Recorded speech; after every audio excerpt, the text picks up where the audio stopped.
Allons d'abord à Saint-Louis où la garde à vue sera prolongée pour les 5 individus soupçonnés d'être des passeurs et leurs complices, les complices des convoyeurs de migrants clandestins vers l'Espagne. Ils ont été arrêtés avant-hier soir dans les villages de Gandiol et dans Pikine, un quartier de Saint-Louis. La gendarmerie poursuit l'enquête et est à la recherche du propriétaire de la pirogue qui l'avait fabriquée à 3 millions de francs CFA. Le voyage avait été programmé la semaine passée, mais reporté pour nombre insuffisant de candidats. Il leur fallait au moins 170 personnes pour prendre la mer. D'autres détails avec Mohamed Nabissila. 5 individus sont encore en garde à vue à la brigade territoriale de la compagnie de gendarmerie de Saint-Louis sur les 6 arrêtés il y a 2 jours. À l'origine, ils étaient 8 interpellés dans des villages du Gandiolé et de la commune de Saint-Louis, notamment à Pikine 700 et Pikine TAC. Les 3 candidats qui avaient versé des sommes allant de 250 à 350 000 francs CFA ont été libérés, tandis que les 5 qui jouaient un rôle actif dans le recrutement des candidats, l'achat de la pirogue, la recherche de la provision et de la logistique ainsi que l'organisation du voyage reporté, faute du nombre de candidats requis, au moins 170. Ces 5 devraient rester encore en garde à vue jusqu'au lundi prochain, date à laquelle ils seront déférés au parquet. D'autres membres de la bande sont toujours en cavale, parmi lesquels le propriétaire de la pirogue qui a déjà investi 3 millions de francs CFA pour l'achat de l'embarcation et le caissier qui détient déjà les fonds dans la poche. D'autres convoyeurs et complices bien identifiés par la gendarmerie devraient rejoindre le groupe une fois interpellés par les gendarmes déterminés à aller jusqu'au bout de l'enquête. RFM Saint-Louis, Mohamed Nabissila. 12h05 à Saint-Louis. Une semaine avant la rentrée des classes prévue le 12 novembre prochain, le corps enseignant renoue avec l'école aujourd'hui. Une rentrée marquée par la crise sanitaire est certes moins sévère, mais qui nécessite la plus grande vigilance et le respect du protocole sanitaire prescrit par les autorités. Or, c'est sur ce point que les enseignants ont quelques inquiétudes. Les maîtres et professeurs qui ont répondu présents dans la région de Ziguinchor, par exemple. Reportage sur place, Lamine Ba. CM Malik Fall, situé en centre-ville de Ziguinchor, ce matin, une dizaine d'enseignants assis à l'entrée de la direction de l'école discutent dans une atmosphère détendue. Ce sont les retrouvailles après quelques semaines de pause. Alioune Badara Diouf est professeur de mathématiques et de sciences physiques dans l'établissement. La reprise, selon lui, s'est faite dans un bon état d'esprit. Voilà, nous sommes prêts à affronter, c'est comme ça. Comme nous sommes des enseignants créés à la main, donc on ne tarde pas à venir, quoi. Son collègue Hassan Nying dispense lui des cours en histoire et géographie dans le même établissement. À ses yeux, le minimum est sur place pour démarrer les activités de la nouvelle année scolaire. Je pense que toutes les dispositions sont là, surtout au niveau de l'école. Le principal a fait un très grand effort pour essayer de mettre un petit dispositif qui est là en attendant l'appui et l'aide de l'État. Le chef d'établissement confirme une bonne présence de l'effectif chez les enseignants. Malik Sy. Le taux peut avoisiner aux environs de 80%. Mais il y a une inquiétude relative aux conditions dans lesquelles la reprise va se faire dans un contexte de pandémie. Ça sera un peu difficile vu que cette année, il n'y a pas eu de renvoi. C'est ça le problème. Il y a des classes qui n'étaient pas 50 élèves, pour dire vrai. Maintenant qu'on a des classes spatiales. Après le collège Malik Fall, direction l'école élémentaire Kandé Baneto. L'inquiétude est la même que l'on note partout. La reprise dans un contexte de pandémie. Mais ici, le directeur de l'école compte en débattre avec ses collaborateurs pour trouver la meilleure formule. Chaque fois après les vacances, il faut revenir et statuer là-dessus. Donc pour que les gens reviennent sur les mesures barrières, parce que cette fois-ci, c'est l'ensemble des élèves qui devront revenir. Ce 5 novembre, date de reprise de services chez les enseignants. Les écoles ont accueilli le personnel, mais des inquiétudes subsistent à cause de la pandémie qui sévit encore dans notre pays. Lamine Ba, Ziguinchor, Radio Futur Média. Quelle évaluation de la rentrée des enseignants à mi-journée au niveau du ministère de l'Éducation nationale? Écoutons Mohamedou Moustapha Diagne, le directeur de la formation et de la communication porte-parole du ministère. Il a été joint il y a quelques minutes par Awambaye. Comme indiqué par le décret, les enseignants et le personnel administratif ont rejoint ce matin les écoles et établissements.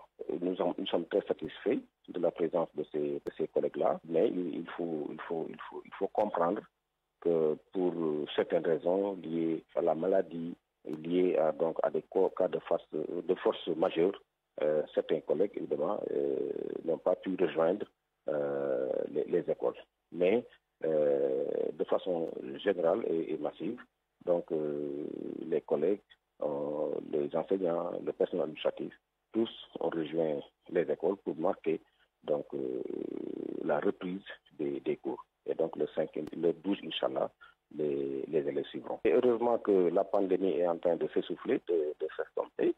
En tout état de cause, le ministère de l'Éducation nationale a pris toutes les dispositions. Les écoles ont été dotées de masques, de matériel de lavage, de gel, pour permettre donc de combattre et de protéger les enseignants et les élèves au sein des écoles. Donc nous pouvons véritablement espérer une année calme et apaisée. Justement, un mot sur l'évolution de l'épidémie de Covid-19 au Sénégal. Ce jeudi 5 novembre, le ministère de la Santé annonce 18 nouveaux cas positifs sur 740 tests effectués, en légère hausse par rapport au bilan de mercredi. Il s'agit de 10 cas contacts suivis par les services du ministère de la Santé et de 8 cas de transmission communautaire. Il n'y a aucun cas importé, aucun décès n'a été enregistré hier. 4 cas graves sont pris en charge et seuls 68 patients sont actuellement sous traitement. RFM, l'info, c'est ici. L'info, c'est ici. Au lendemain de la première réunion du Conseil des ministres avec le nouveau gouvernement, parlons maintenant de la nouvelle équipe gouvernementale vue par le mouvement Frappe France Dégage. Guy Marius Sagna et ses camarades dénoncent un paccio national. Ils exigent la suppression du Conseil économique, social et environnemental et du Haut Conseil des collectivités territoriales. Frappe France Dégage était en conférence de presse ce matin. Écoutons Ben Taleb Sow, chargé du recrutement et du déploiement du Frappe. Il est avec Anna Rocha. Pour le secrétariat exécutif national du Frappe, l'essentiel n'est pas un remaniement ministériel. Politicien est un élargissement du paccio national à d'autres partis politiques qui se réclamaient de l'opposition. L'urgence est dans la réduction du train de vie de l'État, avec notamment la suppression du Conseil économique, social et environnemental, du HCCT, de la CNDD, du HCDS. L'urgence pour le FRAPP est dans la prise de mesures immédiates pour faire face à la crise économique et sociale qui frappe le peuple sénégalais, conséquence des options politiques du président Macky Sall qui envoie notre jeunesse à l'émigration irrégulière. Le FRAPP dénonce les responsabilités du président Macky Sall qui avait dit au peuple, avec quelques cas de coronavirus, que l'heure était grave, mais qui garde un silence méprisant devant des centaines de jeunes que ces politiques ont condamnés à mort dans l'océan Atlantique, dans le désert du Sahara, quand ils ne sont pas recrutés par les groupes terroristes. L'heure n'est pas à la relance d'un système néocolonial mis à nu par le coronavirus. Il ne s'agit pas de relancer le moteur d'une machine qui produit de la dépendance sanitaire et pharmaceutique, la dépendance alimentaire, monétaire et budgétaire, avec comme conséquence le pillage de nos ressources halieutiques, minières, produisant la pauvreté et chômage endémique. L'heure est aussi à l'arrêt du paccio et du tonton national dirigé par la bourgeoisie bureaucratique du président Macky Sall. Toujours à propos du nouveau gouvernement, arrêtons-nous sur les mesures individuelles prises par le chef de l'État hier et adoptées par le Conseil des ministres, avec notamment l'administrateur civil Maguette Sène, qui a été nommé directeur général du Centre des œuvres universitaires de Dakar. Il remplace à ce poste Abdoulaye Seydou Sow, devenu ministre de l'Urbanisme et du Logement. Ces dernières années, les directeurs du COUD ont été promus ministres dans bien des cas. Le COUD semble être autrement un tremplin pour le gouvernement. Les explications d'El Hadj Ndiogou Diène. Calcul ou coïncidence, depuis 2012, les directeurs du COUD ont été nommés ministres de la République. Il y a eu d'abord Abdoulaye Diouf Sarr, ensuite Cheikh Oumar Anne et puis Abdoulaye Seydou Sow aujourd'hui. Les trois ont comme dénominateur commun d'être membres du parti au pouvoir. Avant, il y a eu aussi l'inverse d'anciens ministres devenus directeurs du Centre des œuvres universitaires de Dakar après leur passage dans le gouvernement. On peut en citer Feu Iba Gueye ou encore Sitor Ndour, ancien ministre porte-parole du président de la République sous le régime de Wade. Le dernier directeur du COUD sous le régime socialiste, Sada Ndiaye, a été lui aussi promu membre du gouvernement sous la première alternance au Sénégal. Le Centre des œuvres universitaires de Dakar, avec un budget qui tourne autour de 30 milliards de francs CFA, constitue un véritable enjeu stratégique et politique. Le directeur général du COUD a des possibilités que même le ministre n'a pas. Des possibilités en termes de moyens et de recrutement. Selon nos informations, le directeur général du COUD peut recruter 50 à 100 agents avec CDI, contrat contrats à durée indéterminée par an, sans compter 2000 à 3000 CDD, contrats à durée déterminée, dans des services comme le gardiennage, le nettoyage ou encore l'entretien. Ce qui fait que les patrons du Centre des œuvres universitaires de Dakar recrutent en masse, notamment les ressortissants de leur localité pour des enjeux politiques. Ce n'est pas tout, le COUD offre aussi des opportunités dans les marchés qui sont souvent passés dans l'urgence en contournant la réglementation et l'autorité de régulation des marchés publics. Voilà pourquoi des fautes de gestion de cet établissement public sont souvent relevées dans les rapports des corps de contrôle. En gros donc, le COUD semble être un fromage, mais aussi un tremplin qui mène vers une station supérieure, le gouvernement. En tout cas, le nouveau directeur du Centre des œuvres universitaires de Dakar, Maguette Sène, est très étendu par la communauté estudiantine. Les amicales des facultés de l'université Cheikh Anta Diop attendent beaucoup de lui. Elles veulent principalement une implication des étudiants dans la gestion du campus, plus de sécurité et surtout l'achèvement des chantiers entrepris par son prédécesseur Abdoulaye Seydou Sow que nous avons évoqué tout à l'heure. Awambay. Tout d'abord, je vais commencer par lui souhaiter la bienvenue. Et après cela, Ousmane Baye liste les attentes de l'amicale des étudiants de la faculté des lettres, dont il est le président de la commission sociale. Nous voulons au moins à ce qu'il soit un directeur travailleur ouvert et nous demandons à ce qu'il puisse élargir les choses, donner à chaque chef de département une mission afin que ce dernier puisse gérer ça de la plus belle des manières. La tâche du nouveau directeur du Centre des œuvres universitaires de Dakar ne sera pas facile, d'après Cheikh Baba Diop, le secrétaire général de l'amicale des étudiants de la faculté des sciences de l'université Cheikh Anta Diop de Dakar. Il y a beaucoup de points tellement complexes que le temps, d'autant plus que l'université est régie également par des tests, surtout les campus universitaires et tout cela. Et les étudiants réclament une meilleure place dans la gestion des affaires sociales du campus, ajoute Cheikh Baba. L'implication des étudiants pour la bonne marche de l'université et également du point de vue sécurité aussi au niveau de l'université intégrée de Dakar, nous notons qu'il y a un problème d'insécurité surtout au niveau du campus et également du point de vue environnemental. L'ancien directeur a fait des avancées par rapport à l'aspect environnemental. Donc Sylvien, nous voulons d'abord qu'il implique les représentants des étudiants et également qu'il discute avec tout le monde. Ousmane Baye et Cheikh Baba Diop conseillent au nouveau directeur du COUD de suivre l'exemple de son prédécesseur Abdoulaye Sow qui, selon eux, a réussi à asseoir un partenariat sain entre le COUD et les amicales des facultés. RFM, fréquence de modulation 94.0, la radio en puissance. RFM Midi. RFM Midi. C'est ce soir que la cité religieuse de Ndiassane et la famille Kountiou célèbrent l'anniversaire de la naissance du prophète Mohammed, paix et salut sur lui. Les organisateurs s'affairent autour des derniers réglages. Toutes les dispositions sanitaires et sécuritaires sont prises. Constat fait, beaucoup de pèlerins ne se sont pas déplacés à cause de l'épidémie de Covid-19. La cérémonie officielle sera également organisée dans un cadre restreint. Reportage de Cheikh Anta Diop. Les organisateurs à pied d'œuvre s'affairent autour des derniers réglages pour un bon déroulement du Gamou.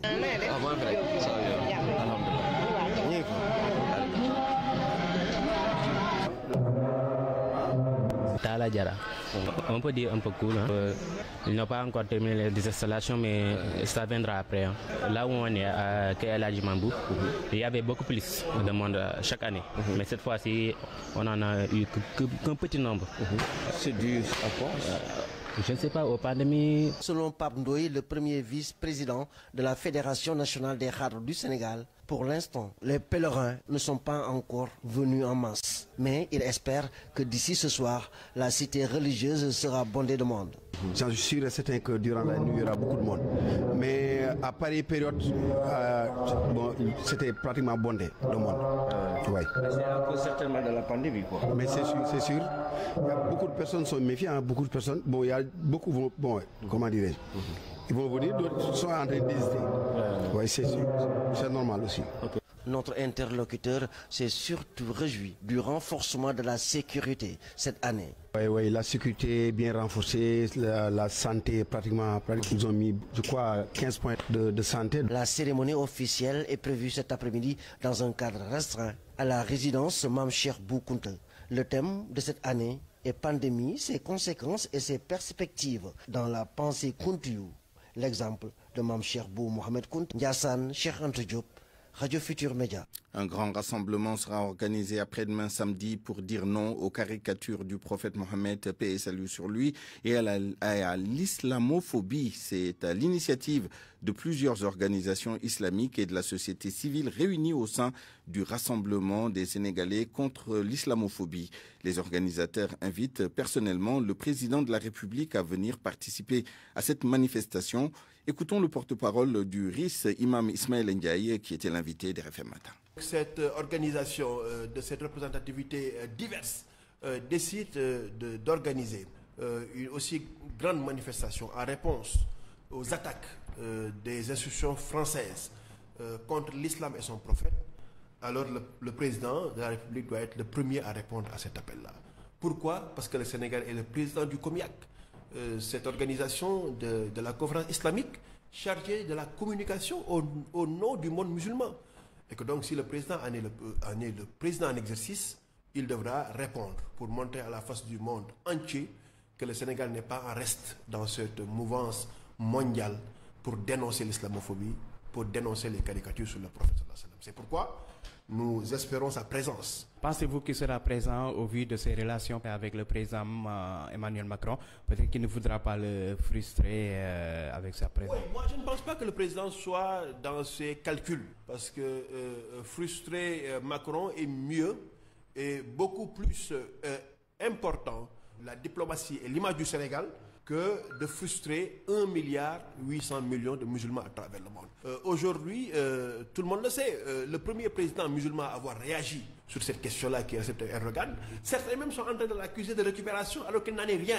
C'est une réaction normale d'un président musulman à qui on a offensé son prophète de réagir, mais tout le monde a vu l'aura mondiale que cela lui a donné. Et que le président Macky Sall ne sera pas en reste par rapport à cet appel-là. Dans les titres, je vous annonçais la réaction de l'imam de la grande mosquée de Medina Baye aux déclarations du président français Emmanuel Macron relatives à l'affaire des caricatures. Vous entendrez l'imam Cheikh Ahmed Tidiane Aliou Cissé dans nos prochaines éditions. RFM. L'actualité internationale. À 12h20, rebonjour Georges Détidiop. Rebonjour Souleymane Niang. La tension post-électorale en Côte d'Ivoire, Guillaume Soro appelle les forces de défense et de sécurité à agir. D'agir pour redonner à la Constitution ses lettres de noblesse. C'est dans un discours diffusé sur les réseaux sociaux, Guillaume Soro a réaffirmé la position de l'opposition sur la vacance du pouvoir présidentiel en Côte d'Ivoire. Je m'adresse ici et maintenant au corps constitué et à nos vaillantes forces de défense et de sécurité, au corps constitué, appelant à votre sens élevé de l'intérêt supérieur de la nation. Je vous demande de désobéir aux ordres illégaux et de rallier le Conseil national de transition. Aux forces de défense et de sécurité, notre idéal était d'apporter à la Côte d'Ivoire la démocratie et la liberté. Je voudrais vous dire aujourd'hui que malgré tout, rien n'est perdu.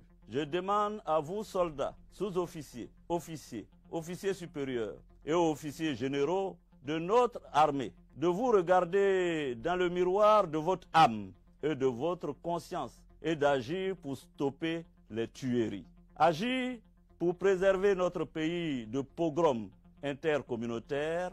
Agir pour rétablir la paix et la concorde. Agir pour redonner à notre Constitution ses lettres de noblesse. Monsieur Alassane Ouattara n'est plus le président de la République de Côte d'Ivoire. Cela est indéniable. Ayant épuisé son deuxième et dernier mandat, il ne peut plus exercer les charges et la fonction de chef de l'État. Il s'agit pour vous, dans l'honneur et la dignité, de mettre un terme au spectre de la guerre civile qui menace tous les jours notre pays. Guillaume Soro est en exil en France. Le porte-parole du gouvernement a réagi en affirmant sur RFI qu'il ne peut pas continuer à utiliser impunément le territoire français pour déstabiliser la Côte d'Ivoire. Selon Mamadou Touré, les propos de Guillaume Soro sont d'une extrême gravité. Pour lui, Guillaume Soro s'inscrit dans une logique de sédition et de coup d'État. Alors les crises post-électorales en Afrique de l'Ouest, ce n'est pas que la Côte d'Ivoire. D'autres pays sont touchés. Alioutine de Africa Diom en parle. Selon lui, il faut repenser la démocratie. C'est ce qu'on appelle la crise du suffrage universel. Surtout globale dans tous les pays francophones aujourd'hui. C'est pas seulement la Guinée, c'est pas seulement la Côte d'Ivoire, c'est le Bénin, c'est le Niger à l'heure actuelle. Le Niger, il y a un débat, les gens ne savent pas s'ils suivent ou non. C'est la Guinée-Bissau. Quand est-ce qu'on a retenu les élections, c'était très tard. C'est bon, voilà, le Mali. Et c'était des élections législatives au Mali qui ont abouti à un coup d'État. Donc, il faut aujourd'hui qu'on réfléchisse ce qu'on appelle sur la crise de la représentation démocratique. Dans toutes les élections qu'on a aujourd'hui, les gens ne disent pas que je reconnais les résultats. Mais bon, maintenant, quand les Américains ont eux-mêmes ce problème, il me semble que ça ne rend pas les choses difficiles. Ali Outine, lors de l'ouverture d'un séminaire sur la sécurité et l'extrémisme violent au Sahel, il était au micro de Salimata Ao. En Éthiopie, 54 personnes tuées dans un massacre dans l'ouest du pays. Selon RFI, des civils appartenant à l'ethnie Amhara ont été pris pour cible après le retrait des soldats fédéraux habituellement stationnés dans la zone. L'attaque n'a pas été revendiquée, mais le gouvernement a pointé du doigt la responsabilité de l'armée de libération Oromo, un groupe de miliciens ethno-nationalistes de la région Oromia. Aux États-Unis, Joe Biden est pour ainsi dire aux portes de la Maison-Blanche. Le candidat démocrate a désormais derrière lui 264 grands délégués contre 214 pour Donald Trump. Et il faut 270 pour être déclaré vainqueur. Il suffit donc qu'un État bascule dans le camp démocrate pour que Biden sorte victorieux du scrutin. Les résultats du Nevada, de la Pennsylvanie, de la Caroline du Nord et de la Géorgie sont encore attendus. Donald Trump déclare avoir remporté l'élection présidentielle. Il a également dénoncé des fraudes et menaces de saisir la Cour suprême. Mais selon le professeur Ousmane Sen du WARC, il est trop tôt de faire recours. Et puis, le processus de décompte se poursuit. Il y a quand même une procédure à recourir à la Cour suprême. C'est quand vous estimez qu'il y a quelque chose qui s'est passé et qui ne va pas. Jusqu'à présent, aucun observateur n'a dit qu'il y a eu mal-donne dans les élections américaines. Ça, c'est Donald Trump qui le dit, qu'il va recourir à la Cour suprême. Mais ça aussi, on le lui reconnaît. Tout citoyen américain a le droit de recourir à la Cour suprême. Mais dire que je vais recourir à la Cour suprême pour leur demander d'arrêter le décompte des votes, ça quand même, je crois que c'est un peu gros et je ne suis pas d'accord que ces avocats, parce qu'il y a 3000 avocats qui ont été recrutés de part et d'autre pour défendre les causes des républicains ou des démocrates, je ne suis pas sûr que ces avocats vont le conforter dans cette option ou même ses partisans dans le parti républicain. Le processus électoral est en cours. C'est de pratique commune que les élections, surtout présidentielles américaines, prennent des heures, prennent des jours pour leur dénouement. Rappelez-vous, en 2000, qu'est-ce qui s'est passé entre Al Gore et Bush? Mais le décompte des voix, en particulier en Floride, mais ça a pris des semaines. C'était presque des votes dont le résultat final n'était connu qu'après presque un mois. Donc, ils sont en train de décompter les voix. C'est pas encore terminé. Il y a des tendances qui se dessinent et pour le moment, toutes les circonscriptions électorales n'ont pas été calculées. Donald Trump, il faut le noter, a engagé la bataille judiciaire dans 3 États. Le candidat républicain demande le recomptage des voix dans le Wisconsin, le Michigan et la Pennsylvanie. Pour terminer, Souleymane, en Algérie, la mort de Lahdar Bourega. Il est décédé hier du coronavirus à l'âge de 87 ans. Lahdar Bourega, vétéran de la guerre d'indépendance contre la France. Il est aussi une figure du soulèvement populaire du Irak. Merci Georges Détié-Diop, il est 12h26. Parole aux auditeurs. L'actualité, qu'en pensez-vous? Moi, je pense que vous devez. Réagissez dans nos éditions d'information sur l'actualité. Bonjour. Du lundi au vendredi, vous avez la parole sur RFM. Comment éviter une crise scolaire en cette période de crise sanitaire? C'est la question à laquelle nous tenterons d'apporter une réponse à point de vue ce jeudi 5 novembre, jour de rentrée pour les enseignants. Et ce sera avec Mme Fatimata Badjalo, directrice de l'enseignement moyen secondaire au ministère de l'Éducation nationale, et Abdoulaye Ndoye, secrétaire général du CUSEMS. RFM Sport. Rebonjour Soda Diam. Rebonjour Souleymane Niang. L'actualité des sports lutte d'abord. Après 26 ans à la tête du CNG, le successeur d'Alioune Sarr sera connu cet après-midi. Le ministre des Sports va recevoir cette équipe cet après-midi, l'équipe sortante du CNG que Alioune Sarr dirigeait depuis 26 ans. Qui est donc Alioune Sarr et qu'est-ce qu'il a réalisé pour la lutte? Tentative de réponse avec Salif Sow. Il n'a pas les muscles de Balla Gaye 2 ni la technicité de Modou Lo, encore moins le coup de poing de Tyson, mais il a régné pendant 26 ans. Rigueur et sérénité en bandoulière, Aliou Sarr a toujours su rester droit dans ses bottes, sur ses principes, bref, atteindre ses objectifs. Le président du CNG a travaillé avec 13 différents ministres des Sports sous son magistère. La première chose est que nous avons donné une âme à la lutte à travers les textes, se félicite-t-il aujourd'hui. Le sport de chez nous, plus fort que jamais grâce au plaisir donné à ses amateurs, promoteurs et lutteurs. 26 ans de présidence du Comité national de gestion, CNG, CDO et débat. La gestion du médecin chirurgien a été contestée. Plusieurs lutteurs ont demandé son départ par peur de décevoir. Le natif de Fatick est resté zen. Sans état d'âme, Aliou Sarr a sanctionné par moments lutteurs et arbitres pour diverses raisons. Imperturbable aux attaques, talentueux communicant, le médecin chirurgien tout le temps en lunettes a su surmonter les épreuves dans l'arène. C'est ma dignité et ma loyauté, se défend-il. Après 26 bonnes années de service, le 31 octobre dernier marquait la fin officielle du règne. Le véritable roi dit quitter l'arène la tête haute, sans regret, soulagé et tranquille, mais reste toujours dans son milieu. L'ancien médecin encadreur des équipes nationales de football, de basketball et de volleyball n'exclut point de continuer sa mission avec la Commission mondiale de lutte africaine. Le docteur Aliou Sarr et la lutte, on dirait un combat à vie. La cérémonie de la publication de l'arrêté de nomination de la nouvelle équipe du CNG est prévue à 17h. Au ministère des Sports, on annonce le nom de Birassène comme successeur de Alioune Sarr, mais les amateurs de lutte ne sont pas pour. Écoutons à ce propos le chroniqueur de lutte Bekay Mbaye.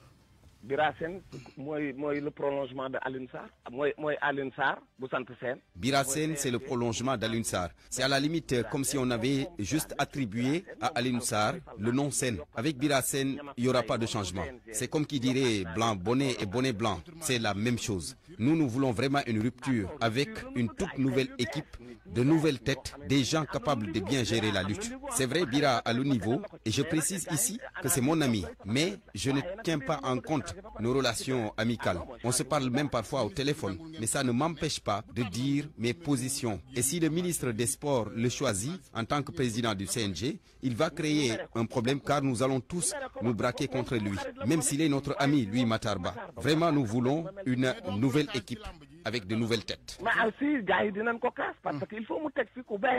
Après la lutte, le football éliminatoire CAN Cameroun 2022, la double confrontation Sénégal-Guinée-Bissau suscite des débats à Bissau. Et des discussions aussi dans les différents lieux de rencontre, les places publiques, les marchés, dans les écoles, bref, un peu partout dans la ville. La correspondance de Noah Mankali. À ce propos, la RFM a recueilli les impressions des Sénégalais vivant en Guinée-Bissau qui ont manifesté leur confiance à l'équipe nationale pour la victoire du 11 novembre prochain face à l'équipe bissau-guinéenne d'Urtus. Ça devrait être un match très accessible pour l'équipe du Sénégal et nous comptons beaucoup sur elle. De même, les Bissau-Guinéens, bien avoir reconnu la puissance et l'expérience des hommes d'Aliou Cissé, se disent aussi confiants à la victoire ou au match nul, car selon eux, il n'y a plus de petites équipes. Je suis très confiante. Les Durtus sont bondés. Je connais bien Sadio Mané. Mais nous aussi, nous avons de bons joueurs comme Piquet et Djassi. Je suis sûr que ce sera un très grand match. Le Sénégal reste favori parce que cette équipe a beaucoup plus d'expérience que nous. Mais j'espère vraiment que ce sera un très grand match. La RFM a tenté sans succès d'entendre les dirigeants fédératifs qui allèguent qu'ils préfèrent se prononcer après le match. Noah Mankali-Bissau, RFM. Noah Mankali rappelait juste que la manche aller Sénégal-Guinée-Bissau est prévue le 11 novembre à Thiès à 16h et la manche retour le 15 novembre à Bissau.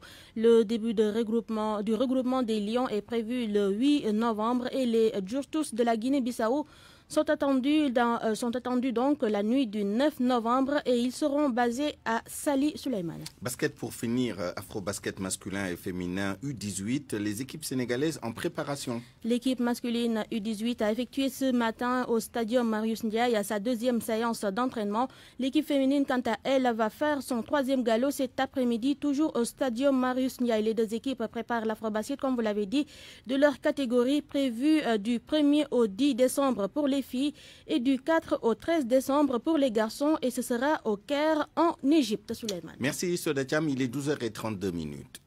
RFM. du jour. La presse de ce jeudi 5 novembre 2020, lue et commentée par Georges Détié-Diop. Les drames de l'immigration irrégulière, les universités pas épargnées. Elles sont d'ailleurs lourdement affectées si l'on se fie à Tribune. Selon le journal, l'université Cheikh Anta Diop de Dakar et l'université virtuelle du Sénégal ont enregistré 3 morts. Il s'agit d'un étudiant en licence 2 à la faculté de droit de l'UCAD et de 2 autres de l'UVS. Ils sont tous morts en tentant de rejoindre l'Espagne par la mer. Oui, partir à tout prix, s'exclame Walf Quotidien. Le journal a fait un tour à la plage traditionnelle des pêcheurs à Soumbédioune pour en savoir davantage sur les raisons de ces voyages suicides. Reportage à la page 3 du journal qui a interrogé un pêcheur du nom de Khadim 6. Il confie que s'il avait 300 000 francs en poche, il n'allait pas passer un seul jour ici.